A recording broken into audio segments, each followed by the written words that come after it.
Hello everyone, myself C. Vishal Jain. Alteration of memorandum. Alteration का मतलब क्या होता है?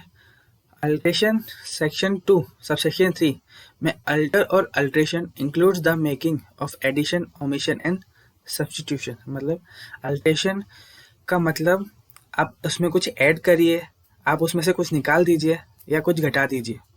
अब procedure of alteration of memorandum section 13 जो होता है कंपनीज एक्ट का, वो बताता है अल्ट्रेशन इन मेमोरेंडम के बारे में। अब अल्ट्रेशन एमओ है जो फंडामेंटल है, मतलब किसी भी घर की नींव है, उसी प्रकार से जो एमओ है वो कंपनी की नींव है। आपने कंपनी जब बनाई थी उसके लिए जो मेन डॉक्यूमेंट था वो आपका एमओए था। वो आपके लिए से एक तरह से भगवान का खत है कि उसमें जो कुछ लिखा गया है वो कंपनी का भविष्य है। आप चाहे तो उसे चेंज कर सकते हैं, बट एमओए के अंदर अल्ट्रेशन कब होता है, आप उसे कब चेंज कर सकते हो, उसमें यही बोला है कि एमओए मतलब आपकी फंडामेंटल लीव हटाने के लिए आपको कुछ स्पेशल सर्कमस्टेंसेस के अंदर ही आप स्पेशल रिजोल्यूशन से आप ये कर सकते हैं, अल्ट्रेशन कर सकते हैं। अब इसमें भी 3 अलग-अलग तरीके के होते हैं। हम सबसे पहले देखते हैं name change of the company. Any change in the name of a company shall be effected only with the approval of the central government in writing. However, no such approval shall be necessary where the change in the name of the company is only the addition deletion of the word private or the conversion of any class of companies to another class in accordance with the provision of the Act. According to the Companies Rules 2014, the change of name shall not be allowed to a company which has not filed annual returns or financial statement due to filing with the registrar or which has failed to pay or repay mature deposit or debenture or interest thereon, provided that change of name shall be allowed upon filing necessary documents or payment or repayment of mature deposit or debenture or interest thereon as the case may be. अगर आपको आपकी company का नाम change करना है तो आपको central government से प्रायर अप्रूवल लेनी पड़ेगी इन राइटिंग। बट यहाँ पे क्या दे रखा है, notification dated 21st May 2014 in exercise of power confirmed by the section 458 of the Companies Act 2013, the central government hereby delegates to the ROC the power and function vested in it under this section of the Act, subject to the condition that CG may revoke such delegation of power or may itself exercise the power and function under the said sections, if in its opinion such course of action is necessary in the public interest. Means आपको private approval लेनी थी central government की। अब central government बहुत busy है, उसके पास इस चीज़ का टाइम नहीं है कि वो कंपनीज का नाम चेंज कराते के लिए अपनी अप्रूवल देता जाए। तो उसने क्या करा है, जो आरओसी है, रजिस्ट्रार ऑफ कंपनी है, जिसे ये सारा नाम मेंटेन करने है, उसी को ये अप्रूवल दे दी, उसी को ये काम डेलीकेट कर दिया कि आप मेरी जगह अप्रूवल दे दीजिए। अप्रूव कर सकते हैं या रिजेक्ट कर सकते हैं, बट उसने साथ साथ ये भी बताया है कि सेंट्रल गवर्नमेंट के पास अभी भी पावर है और वो जब चाहे तब आरओसी से ये जो डेलीगेट करा हुआ है पावर ये वापस ले सकते हैं नेम चेंज के लिए अप्रूवल का, और आरओसी को डेलीगेट कर रखा है। बट अगर सेंट्रल गवर्नमेंट चाहे, सेंट्रल गवर्नमेंट का किसी भी मैटर के बीच में आना जरूरी है कि उसे ध्यान देना पड़ेगा इस मैटर में, तो वो आके नेम चेंज के लिए अप्रूव कर सकती है, रिजेक्ट कर सकती है। बट एक अप्रूवल कब नेसेसरी नहीं होगी नाम चेंज के लिए, मतलब नाम चेंज हो रहा है लेकिन अप्रूवल नहीं चाहिए। कब? जब जो प्राइवेट कंपनी, जो प्राइवेट वर्ड है, जैसे अगर आपकी कंपनी प्राइवेट है तो आपका वर्ड पीछे प्राइवेट लिमिटेड लगेगा। अगर आप उसका वर्ड का एडिशन या डिलीशन कर रहे हैं, अगर आप पब्लिक से प्राइवेट आ रहे हैं तो आप प्राइवेट वर्ड का एडिशन कर रहे हैं, मतलब उसे आप जोड़ रहे हैं। और अगर आप प्राइवेट से पब्लिक में जा रहे हैं तो उसे डिलीट कर रहे हैं। वो कब होगा? जब आपने कंपनी को कन्वर्ट करने की इच्छा रखी है, तो उसके लिए आपने स्पेशल रिजोल्यूशन देंगे। अगर वो सब होता है तब आपको अप्रूवल की जरूरत नहीं।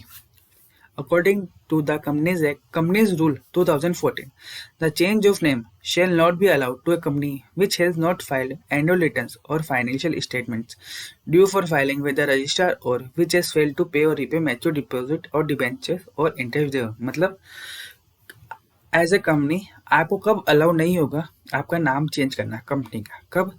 जब आपने एनुअल रिटर्न्स और फाइनेंशियल स्टेटमेंट आरओसी को फाइल नहीं करे जो आपको फाइल करने थे, या आपने मैच्योर डिपॉजिट, डिबेंचर और इंटरेस्ट, मतलब जो आपके डिपॉजिट थे जो मैच्योर हो गए थे आपको वापस रिपे करने थे, या डिबेंचर थे उससे आपको वापस रिपे करने थे, या उस पर कोई इंटरेस्ट था, आपने वो सब रिपे नहीं किया, आप उसे रिपे करने में फेल हो गए और उसके बाद में आप आके नेम चेंज करने की कोशिश करते हो। मतलब एज ए पर्सन आपको इंडिविजुअल हो, आपने लोगों से बहुत ज़्यादा कर्जा ले रखा है, बट आपने जब तो आपके पास पैसे नहीं थे एंड आपने एक तरीके से अपना नाम चेंज करने की कोशिश करी ताकि उनको पता ना चले कि उन्होंने पैसे किसको दिए थे।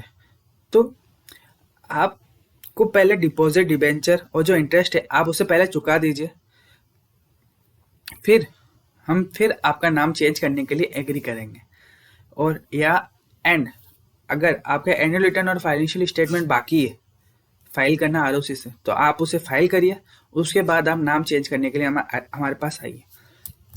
Entry in register of companies on any change in the name of A company, the registrar shall enter the new name in the register of companies in place of the old name and issue a fresh certificate of incorporation with the new name. And the change in the name shall be complete and effective only on the issue of such a certificate. मतलब कि ROC जो होता है उसके पास नाम change करने के लिए आता है।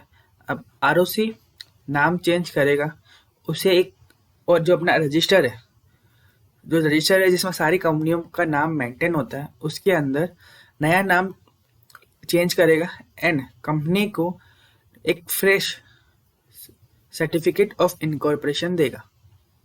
एंड जब सर्टिफिकेट ऑफ इनकॉर्पोरेशन इश्यू हो जाएगा, मतलब आरओसी की तरफ से जब निकल जाएगा, भले ही कंपनी के पास 10 दिन, 15 दिन, 1 महीने बाद पहुंचे, बट जिस दिन आरओसी ने इशू कर दिया तब से इसका जो नाम था वो इफेक्टिव हो जाएगा चेंज। फिर change in the registered office, alteration of the memorandum relating to the place of registered office from one state to another state shall not have any effect unless it is approved by the central government on application in such form and manner as may be prescribed। यहाँ पे क्या दे रखा है, जैसे name के change करने के लिए आपको सेंट्रल गवर्नमेंट की अप्रूवल की नीडेड होती थी, उसी प्रकार से अगर आपका रजिस्टर्ड ऑफिस एक स्टेट से दूसरे स्टेट जा रहा है, मेरा पहले रजिस्टर्ड ऑफिस राजस्थान में था, अब मैं चाहता हूँ गुजरात में शिफ्ट करना, तो मुझे सेंट्रल गवर्नमेंट की अप्रूवल लेनी पड़ेगी। पहले सेंट्रल गवर्नमेंट की अप्रूवल लो, देन मैं अपना रजिस्टर्ड ऑफिस जो है वो चेंज कर सकता हूँ। बट यहाँ पे भी सेंट्रल गवर्नमेंट ने अपनी पावर रीजनल डायरेक्टर को डेलीगेट कर दी है। एंड अगर आप चाहते हो कि आपका जो रजिस्टर्ड ऑफिस है वो एक ही स्टेट के अंदर, सेम स्टेट के अंदर एक जगह से दूसरी जगह चले जाए, मतलब पहला मेरा रजिस्टर्ड ऑफिस है जयपुर एंड नाउ मैं चाहता हूँ कि मेरा रजिस्टर्ड ऑफिस अजमेर बन जाए, तो मुझे प्रायर अप्रूवल की ज़रूरत नहीं पड़ेगी, मुझे सिर्फ स्पेशल रिजोल्यूशन की ही नीड रहेगी, क्योंकि हमने पहले ही देखा था, यहाँ पे नहीं दे रखा बट ऊपर लिखा हुआ है कि जो भी अल्टरेशन आप मेमोरेंडम के अंदर करेंगे वो स्पेशल रिजोल्यूशन से ही हो सकते हैं। Dispose of the application of change of place of registered office, the central government जो कि अब है regional director shell dispose of the application of change of place of registered office with in a period of 60 days before passing of order. Central government may satisfy itself that the alteration has the consent of the creditors, debenture holders and other persons concerned with the company, or sufficient provision has been made by the company either for the due discharge of all its debts and obligation or adequate security has been provided for such discharge। मतलब कि as a central government और regional director हमारे पास एक अधिकार है कि हम चाहे तो आपने हमें जो एप्लीकेशन दे रखी है रजिस्टर्ड ऑफिस चेंज करने की, हम उसे 60 दिन के अंदर डिस्पोज कर दे, मतलब रिजेक्ट कर दे। लेकिन डिस्पोज कर दे। अब सेंट्रल गवर्नमेंट अगर अप्रूव करता है या रिजेक्ट करता है तो उससे पहले उसे अपने आप को सेटिस्फाई करना पड़ेगा कि अगर जो अल्ट्रेशन हो रखा है उसमें क्रेडिटर्स, डिबेंचर होल्डर और जो कोई दूसरे पर्सन है कंसर्न विद द कंपनी, उनकी कंसेंट होनी चाहिए। और अगर कंसेंट नहीं है, लेकिन सपोज मेरे को डिबेंचर होल्डर है 1 करोड़ के एंड उसका जो मैच्योरिटी है वो 5 ईयर बाद में होगा एंड इंटरेस्ट जो है वो 10 लाख पर ईयर जा रहा है। टोटल मुझे देना है 1 करोड़ 30 लाख। अब उनकी कंसेंट नहीं है बट मैंने उतना अमाउंट एक रिजर्व में रख रखा है कि आफ्टर जब उनकी मैच्योरिटी आएगी एंड जो ईयरली इंटरेस्ट है उसे पे करने के लिए मेरे पास सफिशिएंट अमाउंट है एंड वो डायरेक्टली बैंक में मैंने डाल दिया है, वो डायरेक्टली उनके अकाउंट में चला जाएगा। और adequate security has been provided for such discharge, मतलब आपने या तो आपने ऐसा कर दिया कि प्रोविज़न पूरा बना दिया उनको पेमेंट करने के लिए, या एडिक्वेट सिक्योरिटी मतलब उसे पेमेंट करने के लिए आपने सिक्योरिटी रख दी कि आपके पास लैंड है कोई, अगर आपके पास पैसे नहीं हुए तो आप वो लैंड बेच के भी उनका पैसा चुकाओगे। तो गवर्नमेंट को अपने आप को सेटिस्फाई करना पड़ेगा कि अगर इनमें से कुछ होता है, ये प्रोविजंस बनते हैं ताकि जिन्होंने कंपनी को पैसे उधार दिए हुए वो किसी प्रकार से प्रॉब्लम में ना आए, तो गवर्नमेंट इसे अप्रूव कर देगी। फिर filing with registrar, a company shall in relation to any alteration of its memorandum file with the registrar the special resolution pass by the company under subsection 1, the approval of the central government under subsection 2 if the alteration involves any change in the name of the company। Means कि memorandum में अगर कुछ change करते हैं तो हमें ROC के पास क्या चीज़ भेजनी पड़ेगी। तो एक तो स्पेशल रिजोल्यूशन, जो कंपनी ने स्पेशल रिजोल्यूशन मेंबर्स का पास किया है एंड गवर्नमेंट सेंट्रल गवर्नमेंट का अप्रूवल जब अल्ट्रेशन जो है वो नाम के अंदर किया गया है। तो हमने अभी तक क्या क्या देखा था, alteration in the name close and alteration in the registered office clause। फिर filing of the certified copy of order with the registrar of the states, मतलब आपका जो रजिस्टर्ड ऑफिस था हमने राजस्थान से गुजरात ट्रांसफर कर दिया। फिर where an alteration of the memorandum result in the transfer of the registered office of company from one state to another, मतलब Rajasthan to Gujarat, a certified copy of the order of the central government approving the alteration shall be filed by the company with the registrar of each of the state within such time and in such manner as must be prescribed, who shall register the same। मतलब हमने राजस्थान से Gujarat registered office transfer करना है and उसके लिए हमें चाहिए prior approval of central government, that is RD regional director. तो हमें उसकी एक सर्टिफाइड कॉपी, जो उसने अप्रूवल दी है, जो ऑर्डर हमें दिया है, उसकी एक सर्टिफाइड कॉपी हमें राजस्थान के आरओसी को भी भेजनी है एंड जो गुजरात का आरओसी है हमें उसे भी भेजनी है। Issue of fresh certificate of incorporation, जब हमने राजस्थान से गुजरात अपना रजिस्टर्ड ऑफिस ट्रांसफर कर दिया तब जो आरओसी ऑफ गुजरात है, जो आरओसी गुजरात में बैठता है, वो हमें एक fresh certificate of incorporation issue करेगा। Change in the object of the company, a company which has raised money from public through prospectus and still has any unutilized amount out of the money so raised shall not change its object for which it raised the money through prospectus unless a special resolution through postal ballot is passed by the company, and the details in respect of such resolution shall also be published in the newspaper, one in English and one in vernacular language, which is in circulation at the place where the registered office of the company is situated, and shall also be placed on the website of the company if any indicating there in the justification of such charge। मतलब आपको आपने company बनाई, आपने लोगों से पैसे लिए, आपका ऑब्जेक्ट था मैन्युफैक्चरिंग ऑफ साइकिल्स। अब लोग आलसी हो गए तो उन्होंने साइकिल का यूज़ करना बंद कर दिया एंड आप चाहते हो आपके पास मैन्युफैक्चरिंग प्लांट है तो आप चाहते हो उसके अंदर कुछ मॉडिफिकेशन करके हम मोटर बाइक का यूज मैन्युफैक्चरिंग कर सकते हैं। अब आपका ऑब्जेक्ट पहले था साइकिल बनाना, अब आपका ऑब्जेक्ट है मोटरसाइकिल बनाना। आपके जो मेंबर्स है उसके अंदर कोई पर्सन ऐसा हो सकता है जिसको मोटरसाइकिल के मैन्युफैक्चरिंग से कोई प्रॉब्लम हो, जैसे आपका जो शेयर कैपिटल है उसके अंदर कोई दूसरी कंपनी ने शेयर इन्वेस्टमेंट कर रखा है जिसका खुद का काम मोटर बाइक का है, एंड अगर आप उसके अंदर इन्वेस्टमेंट करते, आप उसके अंदर अगर आपका ऑब्जेक्ट चेंज करते हो तो भी उसको नुकसान होगा। तो इसमें ऐसा कहा है कि आपने जिस काम के लिए पैसे लिए आप उसे चेंज नहीं कर सकते अनलेस और अल्टिल एक स्पेशल रिजोल्यूशन पास नहीं कर जाए। अगर स्पेशल रिजोल्यूशन पास हो जाता है तो आप अपना ऑब्जेक्ट चेंज कर सकते हैं। अब इसके अंदर ऐसा है कि आपको पोस्टल बैलेट के जरिए ही आपको रिजोल्यूशन पास करवाना होगा, वोटिंग उसी के जरिए होगी। एंड अगर रिजोल्यूशन पास हो जाता है तो उसकी जो डिटेल्स है आपको न्यूज़पेपर में देनी होगी। कौन कौन से, एक तो इंग्लिश न्यूज़पेपर और एक वर्नाक्यूलर लैंग्वेज। अब वर्नाक्यूलर लैंग्वेज क्या होता है, आप जिस एरिया में रह रहे हो वहाँ पे नॉर्मली वहाँ की रीजनल लैंग्वेज, जैसे हम राजस्थान है तो हमारे लिए हिंदी एंड राजस्थानी लैंग्वेज। उसी प्रकार से जो कंपनी का रजिस्टर्ड ऑफिस है उसकी जो वर्नाक्यूलर लैंग्वेज है उसके आसपास के एरिया में उस लैंग्वेज में भी, उस अखबार में भी आपको ये पब्लिश करवाना पड़ेगा।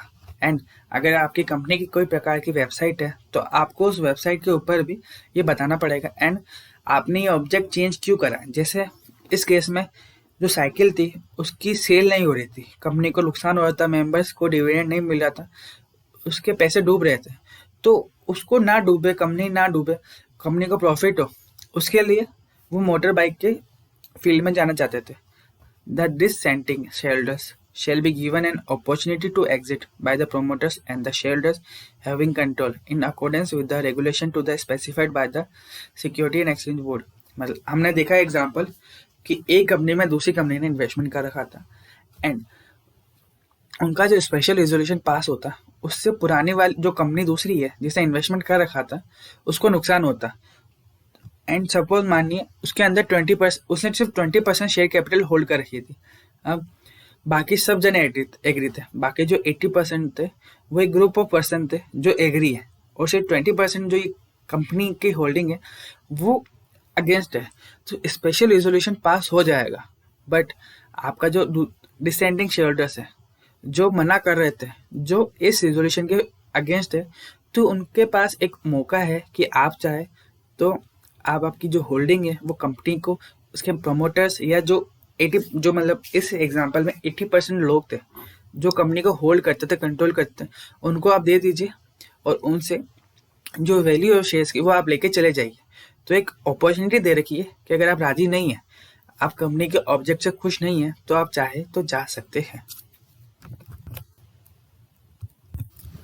Registrar to certify the registration on the article of the object.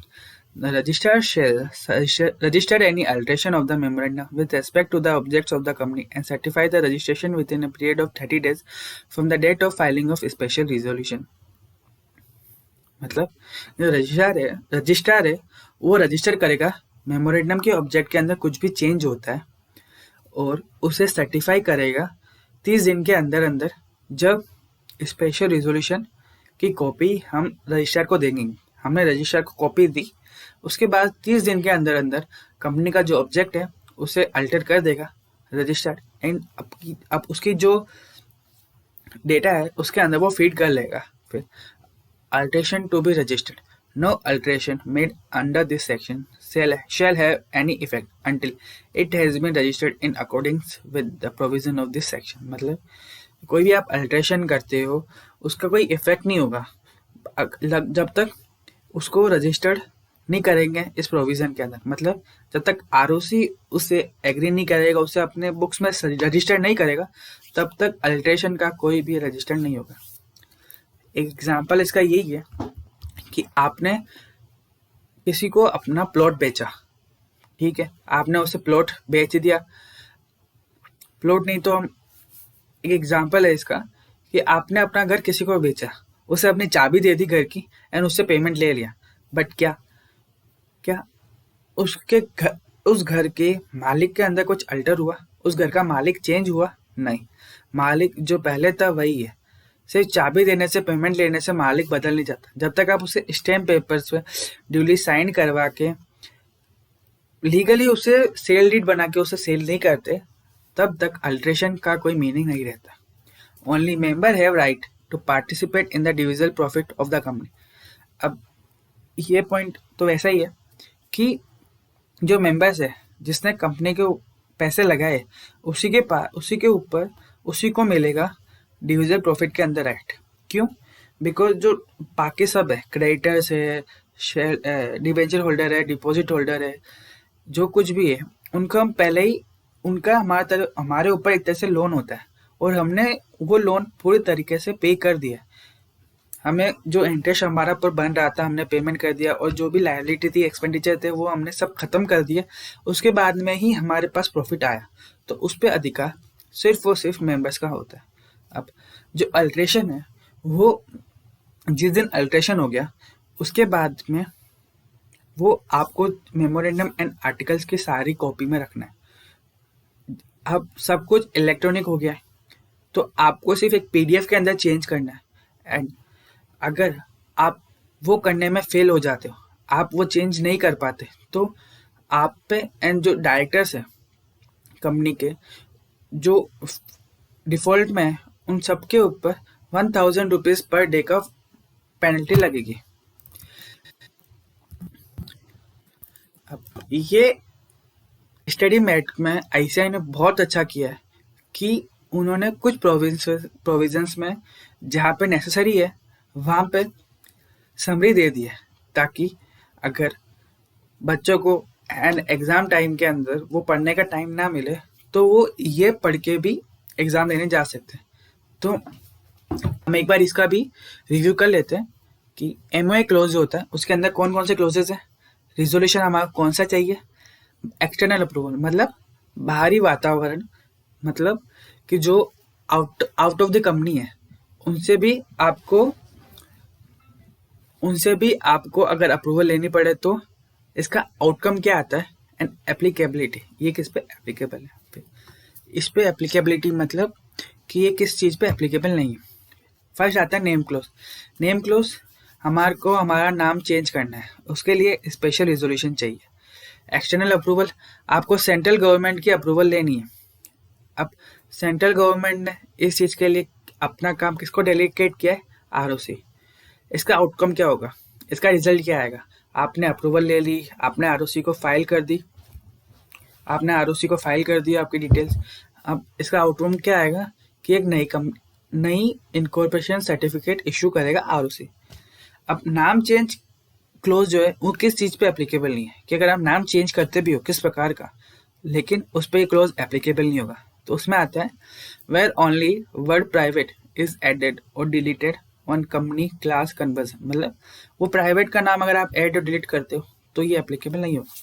Domicile close, मतलब रजिस्टर्ड ऑफिस क्लोज, इसमें भी स्पेशल रेजोल्यूशन चाहिए होता है।